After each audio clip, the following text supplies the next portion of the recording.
ডাল দেবো? একটু খাই। দেবো দেবো করিস কেন, দিতে পারিস না? এ বাবা, কোন দিকে দিয়ে দিলি, নুনে চলে গেল তো। হাত বেঁকা নাকি তুই?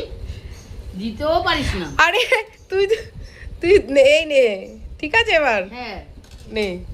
বেঁকা জানি, এদিকে ঢালবে ওদিকে চলে যায়।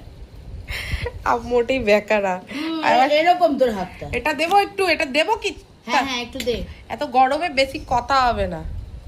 না, তোর হাতটা এমনি তো এরকম, দিস এদিকে ওদিকে চলে যায়। মোটেই না। খুব কষ্ট। আচ্ছা, ঝিঙা আলু পোস্তটা বুঝু করেছে, খেয়ে দেখি।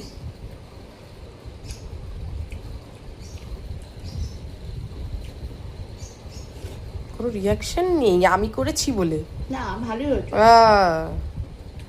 কিন্তু একটু নুন নুন লাগছে, একটু মিষ্টি হলে মানে ভালো লাগবে। ভালোই হয়েছে। ডাল আলু পোস্ত, আহা হা হা হা, একদম পুরো স্বর্গীয় খাওয়া দাওয়া। একদম আলুটাকে এরকম ছটকে নাও, ভাতটাকে এরকম ভাবে নাও, নিয়ে এরকম একটা আস্তে করে নিয়ে চটাক করে মুখে একদম চালানো করে দাও। ভালো হয়েছে আলু পোস্ত। রিয়াকশনটা চুবু বেরোবে।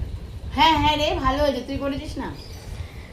14 বার জিজ্ঞাসা করবে, তো চলুন। আবার পরেও জিজ্ঞাসা করবে, আবার মালটা কালকে ঢালার পরেও বলবে ভালো হয়েছিল রে। তো চলুন, এই হচ্ছে আজকে আমাদের বুধবারের খাওয়া দাওয়া। এত গরমে একদম হালকা পাতলা খাওয়া দাওয়া হয়েছে। তো চলুন, দেখা হচ্ছে পরবর্তী কোনো একটা ভিডিওতে। সবাইকে কি বলবি? শুভ দুপুর, সবাই ভালোভাবে